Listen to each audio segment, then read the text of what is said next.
Signs that you should give up on your relationship. This is the topic I want to develop here with you in this video. Firstly, how are you guys? I hope so. If you are enjoying the videos here on the channel and are not yet subscribed, take the opportunity to subscribe and activate the bell to receive our notifications. Guys, let's agree on one thing: no one is forced to be with anyone. In fact, we stay with someone because we like it, because we want it. That's how it is, at least that's how it should be, but many people insist on staying in failed, disproportionate, unequal relationships, for various reasons, out of comfort, out of fear, for the sake of their children. But when it's really time for us to leave a relationship, for us to give up, end it, there are many signs. Today we're going to talk about signs that you should give up on your relationship. The signs: when there is no more affection in the relationship, be careful with the other person. If you don't look at each other tenderly, you no longer feel like giving a hug, a kiss, sleeping in each other's arms, each one turns to their side and snores, each one turns to their side and sleeps. If not, spend time together watching a movie and making some popcorn, laughing. This doesn't happen anymore. So, this is one of the signs that, added to several others, obviously, we realize that it is time to get out of the relationship. When the dialogue ends, and I think this is one of the crucial points in communication, it ends, that's terrible. You no longer look each other in the eye, you no longer open up to each other, you no longer express your discontent, and this prevents the other person from reflecting on their conduct, the way they are acting towards you. He doesn't have that chance, because we always think that the other person has to notice, which is making us upset or irritated. But sometimes people don't realize it. We have to talk, even to give each other a chance to review, evaluate, and try to do things differently. There are also people who, when they don't say anything, will say that this is a very feminine characteristic. They worry when a woman stops talking, but there are also men who act like this. They don't talk, men, get angry, hold everything back, then when they get here, then it ends, then they let the love die. It's because you didn't give the other a chance to improve, to respect you. Well, there's nothing to say about that. When it was over, it was really over. You go over your partner, you say you keep your commitments, you no longer give satisfaction for anything, you arrive late, you leave, you don't say where you're going. It offends the person, humiliates, disregards. In fact, this is one of the biggest signs that the relationship is over. Routine: when we leave that practical, bureaucratic part of life, taking up a lot of space, because we will always have bills to pay, debts, problems with the children, and many things can happen. When we let this routine swallow up the couple's relationship, then the marriage really changes. There's no way not to have a routine, people. A long-lasting relationship has routine, but who told you that routine is a bad thing? We can do very nice things routinely with the person we love. You can do a sport together once a week, you can have a day where you go to the cinema, or go for a walk, you can take dance classes, which is a nice thing. Establishing pleasant routines, dating, maintaining that spark, whether it's that pleasant thing, where you dedicate one night or another to talk, a special dinner, or putting out a candle, those things that we do when we date, we want to conquer. And after we get married, we let other events swallow us up, forgetting about it in our daily lives. Maintaining vanity: when we stop maintaining vanity, marriage shakes, both for women and men. We have to fix it for ourselves. Get ready for yourself first, always. Because there's no way to be horny with an old pair of shorts, full of ointment on your face, or a politician's t-shirt with holes in it. This is nice, but we stop taking this care of each other. Take a nice bath, apply a nice cream, and in that perfume, prepare yourself for the other person, because first you prepared yourself for yourself. Take pleasure in being well, feel good, smelling good, soft. Women also like men who have vanity, you know? The man is super visual, he pays a lot of attention to the woman. The woman has to look pretty, she has to look hot, but he, with that belly, that big belly. They don't see that, you be careful. Taking advantage of this, guys, look, we're even going to promote something funny that sometimes turns into a dramatic, horny shot.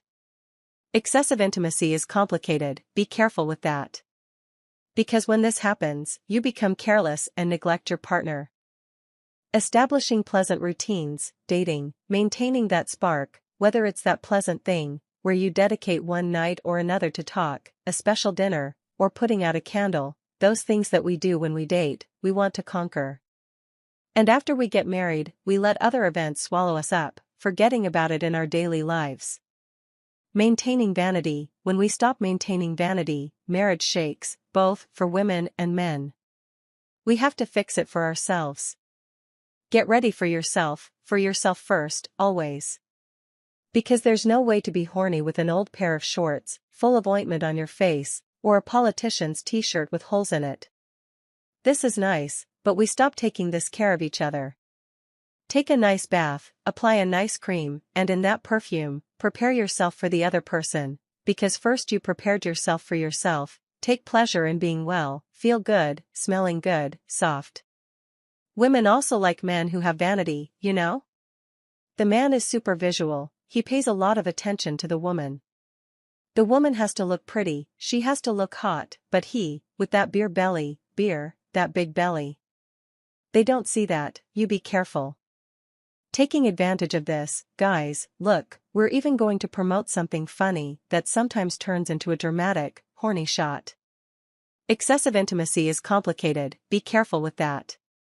Because when this happens, you become careless and neglect your partner. When we date, we don't do anything in front of our boyfriend or girlfriend. But once you get home, after a certain amount of time, it's actually nice. At first, that intimacy, then he starts using the bathroom with the door open, he starts burping, he starts farting. Guys, be serious, this is a shot in the arm. After a loud burp, you don't feel like kissing, or giving? So these are precautions that we have to take when we have excessive intimacy. This shouldn't happen, we have to maintain a certain mystery, we have to have a certain reserve with our hygiene. I think this goes without saying, but I notice this a lot and I receive this complaint a lot. That's why this whole tip is to be desired, we need to want it, we need to be on track, we need to be cool with ourselves. So then we become desirable, because we want each other, this is very important. Everything passes through us first, and that is not selfish. Sex is very important in a relationship, but it is not the main thing in a relationship, you know? He won't hold back and keep love. If everything else is bad, it is an illusion to think that if sex is good, marriage is good. No, it's not true. Now, if everything else is good, sex gets better, because it's a conjunction of things. There's no point in having something nice, having a good date, having sexual fulfillment with your partner, and then on a daily basis insulting each other, disrespecting each other. So there's no way sex can sustain all of this. If it's not good vertically, it's no use horizontally. It's something for you to pay attention to. Sex is good, you have to seduce, and it's not just with your sensuality, but with affection, and care, with the concern you have for the other.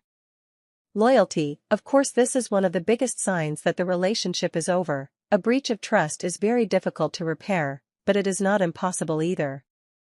But the problem with infidelity, besides it itself, is obviously that the person who cheats, he doesn't just cheat on his partner, he cheats on himself.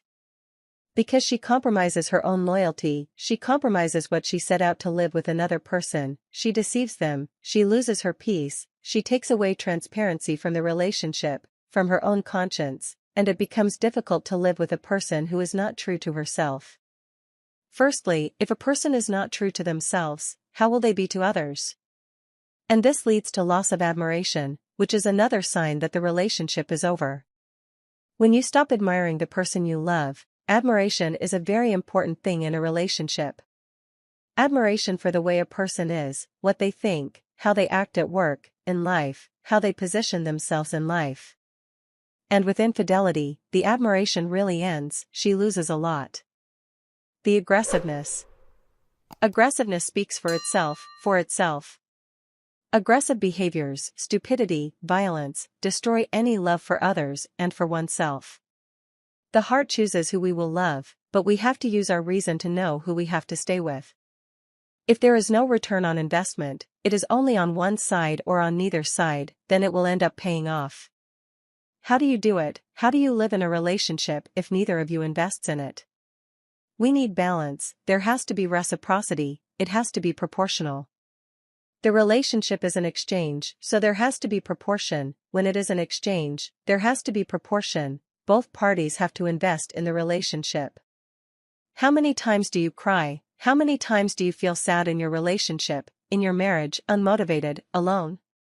Isn't it customary to have that person even if you don't have one? Haven't you gotten tired of seeing partners who don't even look at each other? They're on their cell phones in the restaurant, they don't talk, they don't have a dialogue, they don't see eye to eye?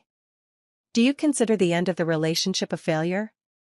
Many people stay in failed relationships because giving up is a horrible feeling of failure.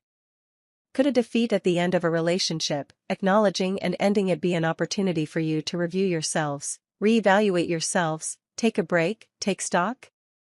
You may even tie with this person, or meet someone else, but these are opportunities, they are cycles that close.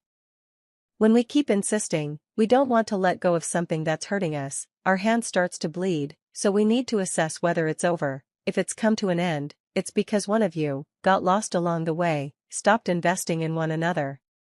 The relationship is for two, therefore, it needs both, it is 50% of each. Are you taking what was good? But if not, look at now, you can't keep reviewing what was good. We are not obliged to endure everything, patience has a limit, and if you are enduring a lot of things, it is another sign that things are not going well, because the relationship is to be lived, to be felt, it is not to be endured. We only tolerate what is really bad, that's why self-knowledge is a very important thing in our lives, because you know clearly and with certainty your limits, what you don't want in your life, what you don't allow someone else to do it for you, and we only have that when we get to know each other. Finally, we just insist that there is love, it's a two-way street, okay? I hope you enjoyed this video, I hope it was useful, and you, take heart. If it doesn't work out, finish it. In this idea, it is this opportunity, and it can also be a crisis, so evaluate your relationship, your feelings, and if there is the possibility of continuing, good luck. If not, move on, okay? A big kiss to you, share, like, and subscribe to the channel. A kiss for you, and see you next time. Goodbye.